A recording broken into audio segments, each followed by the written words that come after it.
So after the usual London system opening with c3, e3 and d4, we've gone through this in the previous videos, and black plays queen to b6. Another move that has to be explored quickly is knight to a3.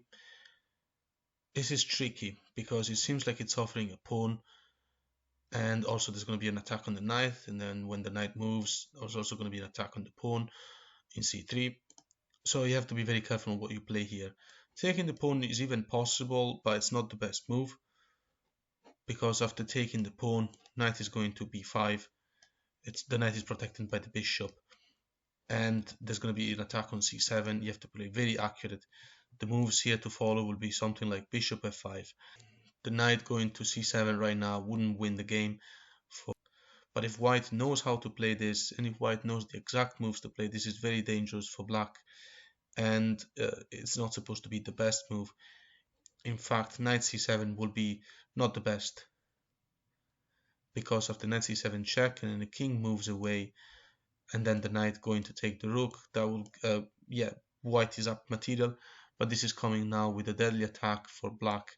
After bishop to c2, there's an attack on the queen, and if the queen moves away from the first rank, like queen to d2, of course we can take the rook with check. This is a disaster for white, especially here. The motive would be something like taking the rook, and when the king moves to e2, then a move like c4 here blocks everything and gets ready to win the game. It's completely terrible. But let's see a few moves ago. So a few moves ago, after taking the pawn and knight b5, knight bishop f5. Now the best move for white is g4.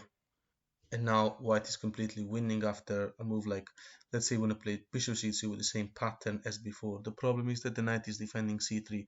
So in this case, the queen can go to c1. Unlike before in the previous example, I went through queen d2 and queen taking the rook.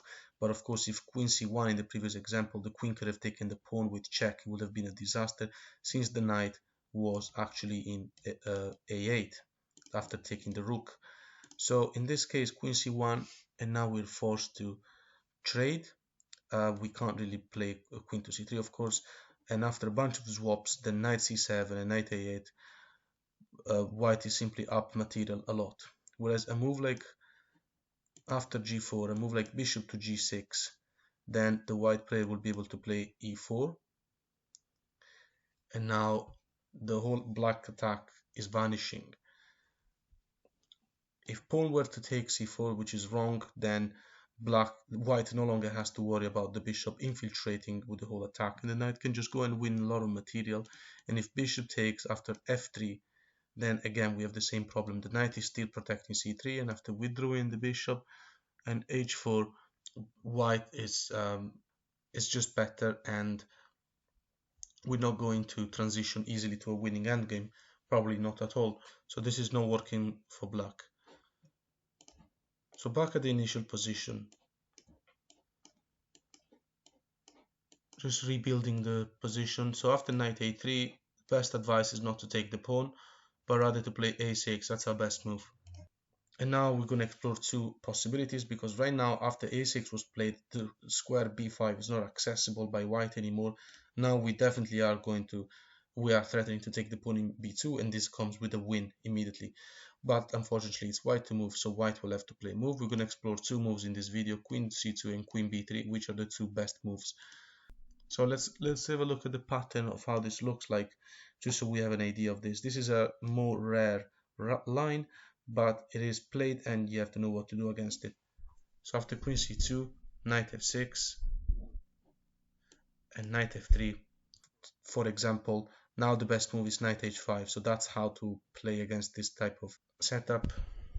If bishop goes to g3, you can take the bishop, and then white will have nowhere safe the castle, and queens are still on the board, so it is advisable for the white player to castle at some point. It's not one of those games where you take back with the h-pawn and the rook is doing an incredible job. So the best move for white here is bishop to e5. So best by black now is to take the pawn in d4. Let's see what happens if either pawn takes. Of course, we're not going to see knight takes, because then the bishop in e5 can be taken. So if the c pawn takes, black continues with f6. This is not a weakening move in the London system. This is actually pretty standard type of move. And after the bishop is forced to g3, now we know that the bishop will not be able to go to e5 eventually, so we don't have to take it immediately. Best move by black is bishop to d7 to speed up development. And now what can white do? Bishop d3 might come with knight b4, winning the bishop pair. So bishop to g6 doesn't really win the knight, because bishop g6, pawn takes, and a queen check doesn't do much since the knight will be protected by the rook. White doesn't really have anywhere to go with the knight. The best move according to the engine is knight to b1. Of course, you have to reroute the knight. And the rook behind the queen isn't ideal, because the rook will be protected by the bishop and the queen is first to be targeted. So that's not the best move. Bishop e2 with an idea of castling will be met by an annoying knight takes bishop eventually. So the best move is knight to b1. Black continues with knight to b4, attacking the queen. This is still the variation where queen plays to c2. Now there's many lines that can happen, but the types of moves that can happen are not too many, because white is kind of stuck. And yeah, the game is kind of annoyingly closed. The queen should not go to d2 or c3, because that will lose tempo, since we will eventually play moves like e5 and threaten moves like bishop to b4. A move like queen to b3 that pins the knight is met by bishop to f5. The idea obviously is to play knight c2, attacking the king and the rook. White's got nothing better than, like, bishop d3 cannot be played, we have two attackers. White's best move is king to d2. And after taking the bishop finally, pawn takes back, we can play bishop to c2, and the queen will have to move, where either c3 or a3, there are no other squares. f5 is attacked by pawn, the pawn is protected by the knight, so after queen to a3, black wins after e5. The discovered attack on this queen is too strong, and the queen will have no escape square, because b3 is taken by the bishop, a4 as well, c3 will be pinnable after the knight moves, d3 is attacked by the bishop. Best move by white now is queen to c3, but after bishop to e4, saving the bishop with threatening the knight to move to c2 and the bishop to reach a4, and in case the knight is attacked by the pawn in a3, so for example a3, we play knight to c2 attacking the rook, only move is rook to a2, and now black takes the pawn. This reduces the number of squares where the queen can go to. After pawn takes back, for example, black's best move is king d8 and the game is compromised. White queen can't move anywhere because rook c8 is coming. It looks like the queen might create an escape over this dark diagonal by playing b4, but now knight a3 wins the game. It's just an unbearable position for white, and black is threatening bishop to b4. No, either way, white takes back with the knight, with the rook, bishop b4 is still going to pin the queen to the king. So back at this position, after bishop c2, earlier we went through queen a3. What happens after queen c3? It looks like the queen is keeping an eye on the bishop, preventing this knight from actually moving. But black continues with e6 now. Removing this bishop is always going to be possible. The knight will be able to reach c2, and a move like a3 is always going to be targetable by the knight. So let's say after e6, if a3, black's best move now is king to d7. Same story, pawn can't really take this, and rook is preparing to go to c8. So let's make a quick recap about the position where the queen goes to c2. So in this structure with c3, e3, d4, and knight a3 move, a6 is the best move. Queen to c2, and now black continues development of the knight, f6, knight f3, and then knight h5 attacking the bishop. Bishop e5 is the best move, and now we take the pawn. Earlier we went through c takes, which allows this great development of the black player. What happens after pawn of e takes d4? Black continues with bishop to g4. Potentially there could be an idea of taking the knight and doubling up and isolate the f pawns. White continue with bishop to e2, and now the typical idea of f6. Bishop to g3, we can take it. After h takes g, black continues with e6.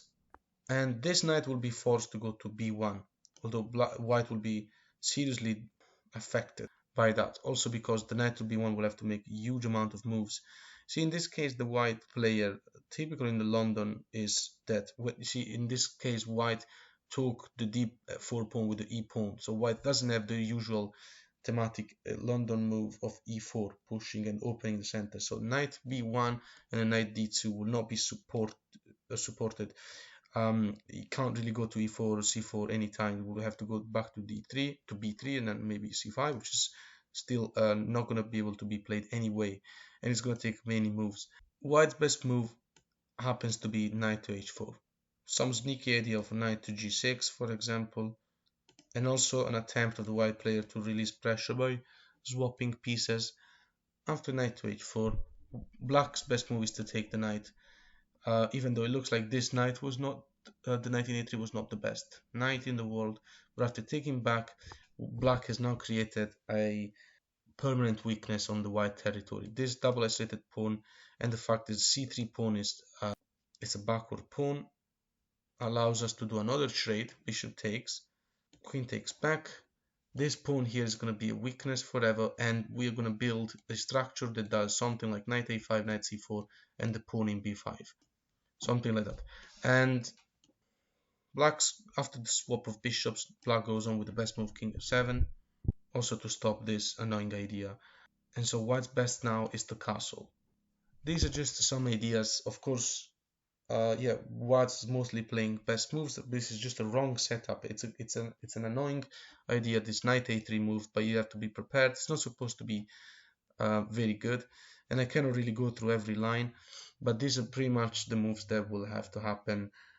So if we were to look at what's the best moves that can both be played by black and white, now we will play something like rook h2 e8, preparing e5. White's best is g4. Black goes for king safety and king g8. And after f4, which allows the white player to potentially play knight f3 without blocking the f pawn and allowing some future idea of making this rook more active. Black goes back to d8 with the queen and prepares this plan that was mentioned before with b5. The white queen is the first one to look at e6, which is defended by the rook, so it wouldn't be good to, would be very useful to put the rook in d1.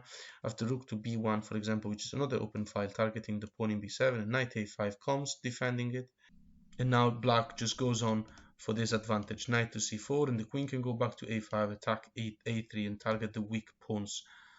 White's best is rook to f3. Basically, you want to put the rook in front of the queen when you're going to go for a pawn that is defended by a piece that is not as valuable as the queen. After knight to c4, black doesn't even have to care in this specific situation about the b7 pawn.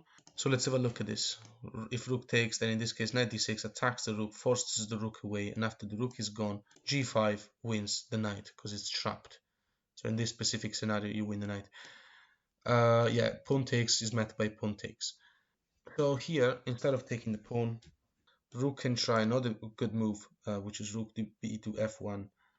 Black knight still goes to d6 and threatens to go to e4, where he's going to sit there forever, targeting the most backward pawn, potentially supported by b5 and met by rook to c8, and there's going to be too much pressure over c3. We're going to play on that file. So last recap, just to mention the other idea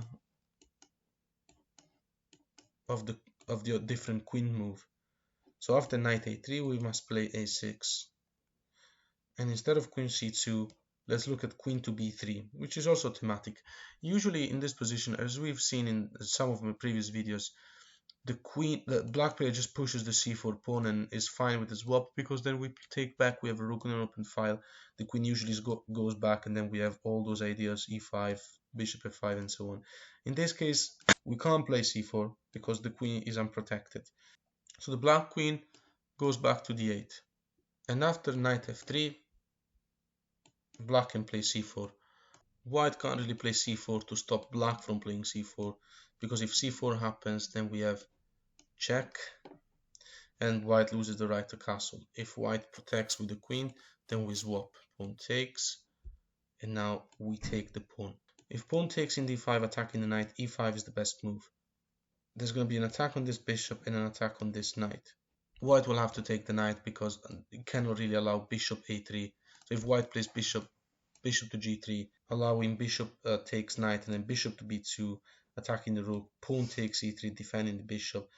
There's no reason for the white player to end up in such a terrible situation.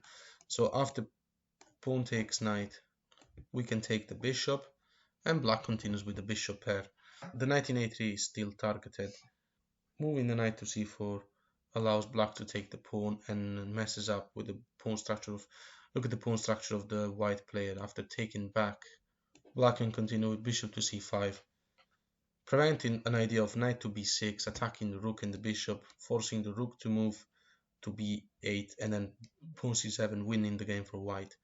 The pawn structure of the white player is horrible. Black continues with the bishop pair in an easy endgame. So in this position, after the knight moves away, let's say to c4, put more control over e3 and threatens knight to b6, we take the pawn here. Just to mention, knight to b6 idea right now doesn't work. If the knight's attacking the bishop and the rook, if you save the rook, then c7 wins the game for white. So very simple is knight b6 is met by pawn takes, and if king takes, bishop c5 recaptures the knight. And if the king doesn't take but plays king e2, then he can take the knight with promotion into a queen. And after rook takes back and bishop g4 check, the king will not be able to go anywhere on this diagonal. So after king to d1, then this rook is safe, and we can play rook a7. We don't have to worry about the pawn going to c7 for promotion, because we just play bishop c5 attacking the knight, and after the pawn promotion into a queen, we take, knight takes back, is met by rook to e8. There's now double attack, one on the knight, one on the rook. So back at the initial position, knight a3, a6, and queen b3, we go back to d8. So knight f3, we play c4, attacking the queen goes back to c2, and black continues bishop g4 attacking the knight. Bishop e2 is met by e6, a very standard setup. How to play against h3? We have absolutely no reason to take this knight. We'll go with the usual. So now that the queen is forced to move away, we can do this trade and go to a similar pattern as seen before. Bishop takes knight, pawn takes back. We go on with knight f6, and we claim control over the square e4, especially because we have a pawn in c4, and this bishop will now have a possibility of trading. White castles, black castles. Let's quickly explore the fact that the knight in h4 to attack this super strong bishop cannot be played because of knight e4, which comes with an attack on the queen, and the queen comes with an attack on the knight. So rook f to e1. It's important to notice that the idea of the white player to play this e4 move cannot be played because we have this lovely structure here that stops the white player from being able to support the e4 square further. He's only got a pawn going there. Black's best move now is knight to d7, and the idea of black player remains to play queen a5, attacking the weak pawn. Black also should keep in mind that he can play a move like h6 and in order to give a shelter for the bishop to go to in case the knight will attack the bishop when the queen is gone. Let's have a look at this idea which I've encountered personally. Bishop to d1 with the idea of playing bishop to c2 and confront this bishop and challenge, and because the white player will be very happy to get rid of this bishop in this specific situation. Black can go on with queen a5, and this move is not a problem for us now because we can play bishop to d3, and when the challenge comes we can swap the bishop and win the pawn in a3. Afterwards it's going to be easier for the black pawns to push b5, b4, supported by the knight as well, in the typical attack that you might recall from a pattern seen in the video called the b5 attack, the b5 pawn attack I uploaded some time ago. So back in this position, after knight to d7, bishop d1 and queen to a5, what happens after a move like queen to b2, protecting the pawn and also putting an eye on the b7 pawn. Black continues with b5. This is not going to damage our pawn structure. We cannot play b4 yet because we would love to play b4 when there's only one pawn in c3, and we have to take we can take back, and if they don't take we can take back. So now after a move like knight to h4, which is thematic in this situation, the white player really needs to get rid of this bishop. Black continues with bishop to d3. Here now we're going to look at one option because c2 has already been seen, we can take, and then go on with queen a3, pushing b4 next. And if bishop goes to e2, which is another way to challenge the bishop, and we can't really go backwards without being taken by the knight, our best move now is knight to b6. White has wasted too many tempos with this bishop. He had to waste too many tempos for the bishop if he wanted to take this incredible bishop, and black was able to improve the situation on the queen side. Black goes on with knight to b6. Bishop takes bishop, pawn takes back. It looks like this pawn is weak. We will not be able to defend it afterwards. So after rook a to d1, to be honest, we can actually play knight to a4, attacking the queen. And we also had double attack on c3. White's best move according to the engine here is queen to c1. Keeps an eye on the pawn and saves the queen from the knight. But we're still going to take this and favor a swap. We're also defending the pawn in d3 and attacking the one in a3. White's best move is to take, and after knight takes, it looks like finally white can take the pawn.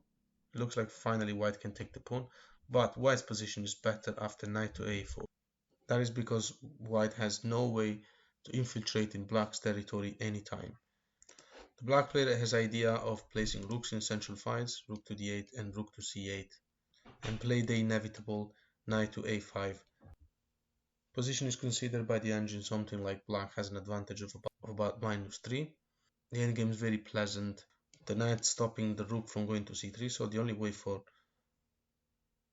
the white player to try and take control of the open file is rook to c1, but this is met by knight to a5, getting ready to take control over this incredible square. And an infiltration of the rook is not possible because simply we will just challenge it and take control of the file. This rook will take too long to go and challenge us, so we will infiltrate first. Rook can't go to c3. If the rook were to move away, were to somewhere like d7, then knight b2 attacks the rook, forces the rook to go to d2, and after infiltration of the rook with check and king moves, white can play knight to c4, attacking the rook and the pawn here, and that's just a matter of time before black goes on to win the endgame.